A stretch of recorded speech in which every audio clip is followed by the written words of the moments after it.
del Señor.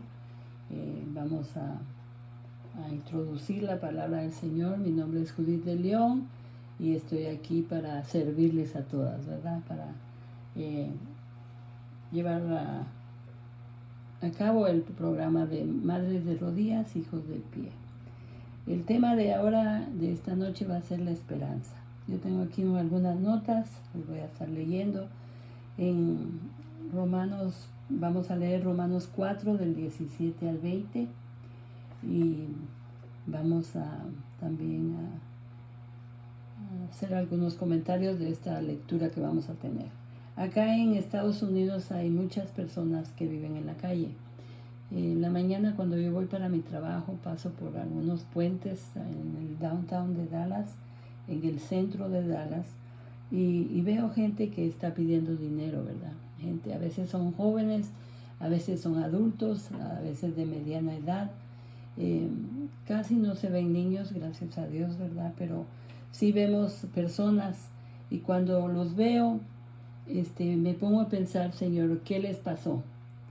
Que se abandonaron, porque ellos son miembros de alguna familia, algún padre, alguna madre, hermanos, amigos de la infancia, de cuando estudiaron, pero llegó un momento en sus vidas, ¿verdad?, que perdieron la esperanza, ya no tuvieron un anhelo por mejorar, ellos se dieron por vencidos. Muchos de nosotros hemos pasado tiempos difíciles, tiempos de prueba.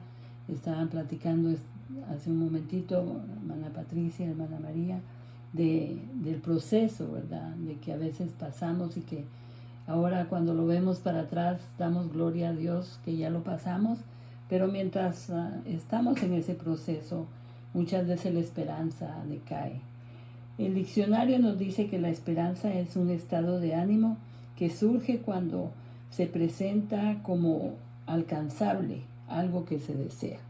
La esperanza surge de que crees que puede pasar, que puede haber un cambio, ¿verdad? Y en la Biblia, la palabra esperanza es una expectativa confiable y un anhelo de recibir las bendiciones que Dios ha prometido en su palabra. Esa esperanza es más segura, ¿verdad? Porque a veces tenemos esperanza que alguien nos pague un dinero que nos debe, o alguien que nos ayude en un tiempo determinado, y pueden fallarnos. Y esa esperanza termina en desilusión, ¿verdad? Pero en el Señor la expectativa de la esperanza es confiable, porque no es una promesa de hombre ni de hijo de hombre, sino del Dios Todopoderoso que creó los cielos y la tierra. La palabra de Dios con frecuencia nos habla de una esperanza que tenemos que mantenerla viva hasta el día que cumpla el Señor todo lo que tiene, el propósito que tiene para nosotros, o de verlo a Él también, ¿verdad?, cara a cara. Estamos confiando en que todo lo que el Señor nos ha prometido se va a cumplir. Doy gracias a Dios porque la palabra de Dios dice que la fe viene del oír, y el oír la palabra de Dios. Por eso es importante que oigamos mensajes, que oigamos la palabra. Hermana Consuelito, si puede apagar, ya lo apagó. Dicen, la esperanza también es confianza. Tienes aquella confianza de que Dios va a cambiar las circunstancias que estamos pasando, que Dios va a cambiar la vida de nuestros hijos, va a contestar las oraciones que tenemos. Tenemos una expectativa, estamos esperando que Dios haga algo, ¿verdad? Y esa esperanza nos mantiene vivos. Oí, no sé en dónde oí, alguien le dijo, pero esta madre que espera que el hijo vuelva, que se fue a la guerra, no sabe si está vivo o no, porque lo sigue esperando. Pero esa espera le ayuda a ella a no desesperarse, ¿verdad? Porque tiene la esperanza que de un día para otro puede aparecer su hijo y regresar de ese lugar. De esa manera nosotros, la esperanza es para nosotros como cristianos es un ancla. Ustedes saben que los buques, los barcos, las lanchitas, todas tienen un ancla que cuando no quieren que se mueva de ese lugar, la tiran, ¿verdad? Y si nosotros no nos queremos mover a la desesperanza, como estas personas que les comentaba yo que a veces están en las calles pidiendo dinero, esas personas se dieron por vencidos, levantaron su ancla y dejaron que su barco se fuera por donde quiera. No tienen un lugar fijo, no tienen un lugar, una meta definida, sino que están a la deriva, ¿verdad? Esperando a ver quién los ayuda, si la ciudad les da algo, si alguna iglesia les lleva comida. Yo digo, yo soy muy de pensar así en lógica y digo, de todos modos tienen que levantarse y trabajar porque tienen que ver cómo consiguen su alimento, ¿verdad? Pero vemos que cuando la esperanza abandona a alguien no les importa nada, no importa en qué condición estén, no se esmeran por nada, no esperan nada más que levantarse y buscar su diario comer, ¿verdad? Pues la esperanza para nosotros los cristianos es el ancla que nos mantiene firmes esperando la respuesta de Dios. Aún vienen tormentas, soplan vientos, tempestades, noches oscuras, ¿verdad? Pero si estamos anclados en la palabra de Dios, nada ni nadie nos va a mover de ahí. Así que esa es nuestra confianza, que la esperanza que Dios nos ha dado, ¿verdad? Vamos a leer los versículos de Romanos 4, del 17 al 20. No sé por qué no lo tengo en mi tableta, no lo veo yo. Vamos a ver, Romanos 4, 18. Solo tengo el 18. Vamos a leer, la palabra del Señor es clara y nos habla a nuestro corazón, ¿verdad? Que como madres debemos de mantener la esperanza. Dice, pero el que obra no se le cuenta el salario como gracia, sino como deuda. Mas el que no obra, sino cree que aquel que justifica al impío, su fe le es contada por justicia. Como también David habla de la bienaventuranza del hombre a quien Dios atribuye justicia sin obras, diciendo, bienaventurados aquellos cuyas iniquidades son perdonadas y cuyos pecados son cubiertos. Bienaventurado el varón quien el Señor no inculpa de pecado. Nosotros tenemos la confianza de que Dios nos ha perdonado, ¿verdad? Dice en el versículo 18 de Romanos, a ver, yo leí mal, a ver, el 17, es como está escrito, te he puesto por padre de muchas gentes, delante de Dios a quien creyó, el cual da vida a los muertos y llama las cosas que no son como que si fueran. Él creyó, está hablando de Abraham, él creyó en esperanza contra esperanza para llegar a ser padre de muchas gentes, conforme a lo que Dios le había dicho, así será tu descendencia. Y no se debilitó en la fe, considerando su cuerpo que estaba ya como muerto, siendo casi de 100 años, o la esterilidad de su mujer Sara, ¿verdad? Tampoco dudó por incredulidad de la promesa de Dios, sino que se fortaleció en fe, dando gloria a Dios, ¿verdad? El Señor dice aquí que Abraham se mantuvo firme en la fe, no vio su cuerpo viejo, no vio la esterilidad de Sara, sino que le creyó al Señor. Y dice el versículo 18, él creyó en esperanza contra esperanza. Él no tenía esperanza, humanamente no tenía, pero la palabra dada por el Señor le dio esa esperanza, ¿verdad? Le dio esa confianza. Así el Señor nos invita a nosotros, que aunque veamos que todo es negativo, aunque veamos que no pasa nada y nosotros estamos orando y orando, pero no pasa nada, tenemos que tener esperanza contra esperanza. O sea, lo que el mundo ofrece es pasajero, no es verdad, pero lo que Dios ofrece y nos ha dicho que tengamos la fe para creerlo, lo debemos de hacer, ¿verdad? Esa va a ser nuestra ancla que nos va a mantener firmes para no ser destruidos ni por la tormenta, ni por ningún viento que venga, sino que nuestra fe va a estar firme. Nosotros como Abraham, debemos de demostrar nuestra fe al Señor por medio de nuestras acciones. Él le creyó al Señor. Él, me imagino que ya no estuvo triste, estuvo esperando, ¿verdad? Y sabemos que el que le hizo la promesa, dice en Deuteronomio 10, 14 al 15, dice: nuestro Dios es dueño del cielo y de la tierra y de todo lo que hay en ella. Él pudo elegir a cualquier pueblo de la tierra, pero eligió a los antepasados de ustedes porque los amaba, y los eligió también a ustedes para que hoy sean su pueblo. Nosotros somos escogidos por la gracia de Dios, ¿verdad? Nosotros no éramos judíos, no éramos israelitas, no éramos de la descendencia en Israel, pero Dios nos escogió, aún siendo nosotros gentiles. Dice que estábamos en nuestros delitos y pecados, estábamos cerrados en nuestra mente, en nuestro corazón para las cosas de Dios. Pero Dios nos atrajo a Él, aun cuando nosotros éramos pecadores. Cristo murió por nosotros. Y el día que nosotros recibimos a Jesús, recibimos la esperanza. Esperanza de vida, esperanza de una mejor vida, aún aquí en la tierra, ¿verdad? Porque dice el Señor que busquemos primeramente el reino de Dios y su justicia, y las demás cosas serán añadidas. Dios no quiere que vivamos miserablemente aquí en la tierra.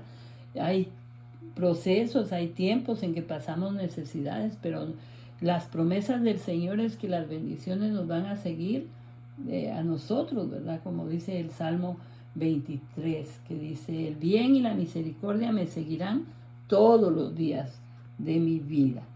Entonces, los pasos que nosotros debemos de hacer es reconocer que el que nos ha hecho las promesas es Dios, Dios creador de los cielos y de la tierra, que Él no es hombre para que mienta, ni hijo de hombre para que se arrepienta.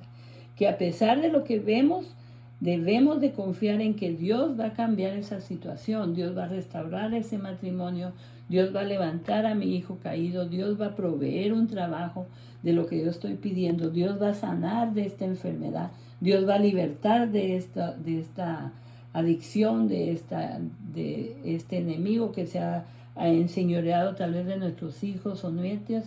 Nosotros confesamos que nuestros hijos y nietos son libres, ¿verdad? No dudes. Una de las señales de la esperanza es que tenemos confianza. Confiemos en el Señor, no dudemos. Y refuerza tu fe y tu esperanza alabando a Dios. Cuando alabamos a Dios, se libera nuestro espíritu, nuestro ambiente cambia. Yo he visto doctores que dicen que si tú sonríes sola en el espejo, el cerebro empieza a soltar, yo no sé los nombres, pero suelta algo que te ayuda y cambia tu cuerpo, que cambia tu actitud. Dice, ríete, que hay muchas cosas, lo leí pero ya no recuerdo. Me recuerdo bien que decía: ponte en el espejo y sonríe, porque eso va a cambiar algo en tu cerebro, va a empezar a mandar esas hormonas que nos ayudan a estar contentos, y va a cambiar nuestra actitud. Cuanto más si nosotros leemos la palabra o adoramos al Señor con alabanzas de adoración, ¿verdad? Dice en el Salmo 136:1, dice: alabemos a Dios. ¿Por qué? Porque Dios es bueno y Dios nunca deja de amarnos. Imagínense qué bonito. Alabemos a Dios porque Él es bueno. Dios nunca deja de amarnos.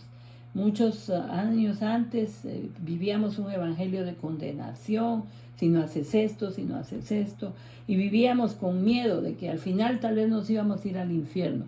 Pero ahora hemos entendido que Dios nos escogió y no nos vamos a perder simplemente porque sí. Tenemos que ser tan necios de perseverar en el pecado y de negarnos a una vida de santidad para que de verdad perdamos la oportunidad de ir con el Señor. Pero si nosotros nos sometemos a Dios, buscamos de su palabra, cometemos un error, vamos delante de Dios y pedimos perdón, dice el Señor nunca va a dejar de amarnos, nunca. Cuando el hijo pródigo se fue y estuvo haciendo todo lo que quiso con su dinero, todo, desperdició todo ese dinero, estuvo comiendo ahí con los cerdos. El padre salía a ver todas las mañanas, a ver si su hijo volvía. Y así es el Señor con nosotros. Dice la palabra del Señor en Habacuc, dice, aunque la higuera no florezca, ni en las vides haya fruto, aunque falte el producto del olivo, y los ladrones los labrados no den mantenimiento, y las ovejas sean quitadas de la majada, no hayan vacas en los corrales, con todo yo me alegraré en Jehová, me gozaré en el Dios de mi salvación. Jehová el Señor es mi fortaleza, el cual hace mis pies como de ciervas, y en las alturas me hará andar.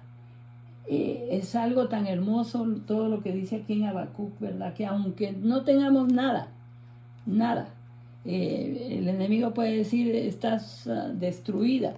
Nosotros tenemos al Dios Todopoderoso y debemos de creer y confiar que Él nunca va a dejar de amarnos y de ayudarnos, ¿verdad?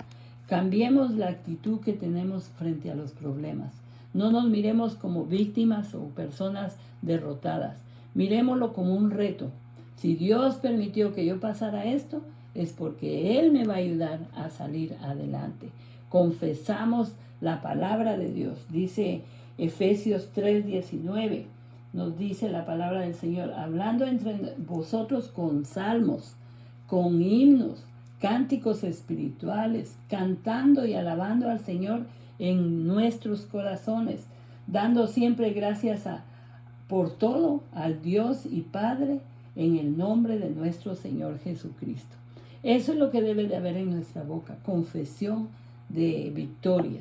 Yo en otras ocasiones, no sé si aquí he compartido con ustedes que pasé un proceso muy difícil cuando mi esposo y yo nos separamos.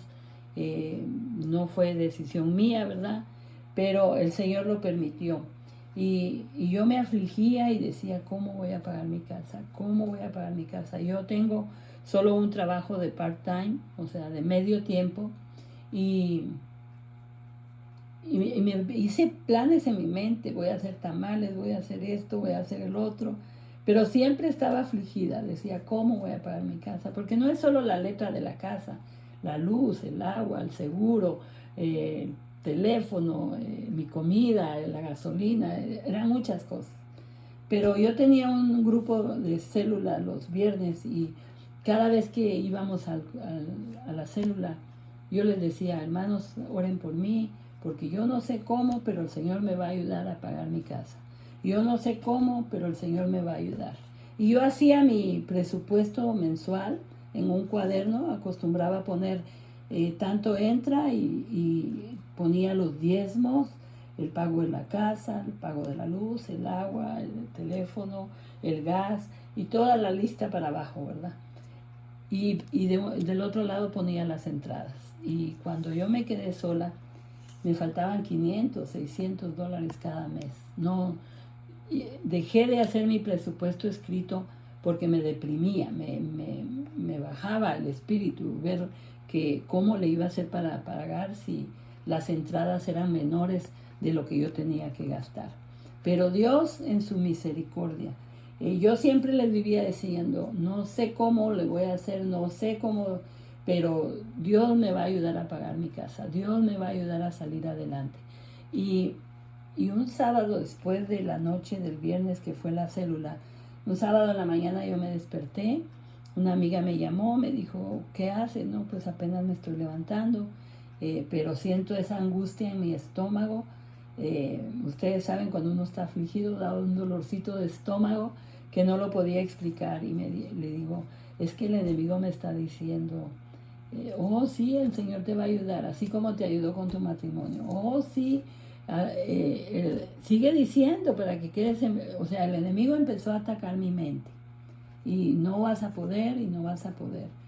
Y la hermana empezó a animarme, ¿verdad? Con palabras de Dios, con la oración. Y no sé cómo agarré un libro pequeño que tengo yo de devocionales que me regaló mi hija. Y era el día 10 de enero. Y lo abrí en el día de 10 de enero y decía, cada vez que tú confiesas que yo soy tu proveedor, que yo te voy a dar, es como que estás depositando en el cielo, en el banco mío para cuando tú lo necesites, yo te voy a suplir. Fue como que Dios me habló directamente a mí, ¿verdad? Empecé a llorar, no podía terminar de leer. Le digo, hermana, mire lo que dice aquí. Y había varios textos, ¿verdad?, que respaldaban esa palabra. Y hermanas, han pasado 12 años, yo tengo mi casa, pago todo, gracias a Dios, estoy al día, no estoy atrasada. Ya no hago mi presupuesto escrito, el Señor me va supliendo conforme a... Pero Él honró la fe que tenía para confesar. Dios me va a dar, Dios me va a ayudar, y hasta el día de hoy estoy pagando mi casa. Yo me doy Dios me ha dado el privilegio de viajar, de pasear, de ir a visitar a mis hermanos, y no lo hago con dinero prestado ni con tarjetas, sino que el Señor me provee. Esto lo cuento como un testimonio, ¿verdad? Y si Dios lo hizo conmigo, lo puede hacer con ustedes. Hay un versículo que dice que el Señor no hace acepción de personas. Si Él lo hizo por mí, lo puede hacer por ti. Así que vamos a orar con confianza, vamos a presentar nuestras peticiones con esa esperanza de que Dios oye la oración de sus hijos. Amén.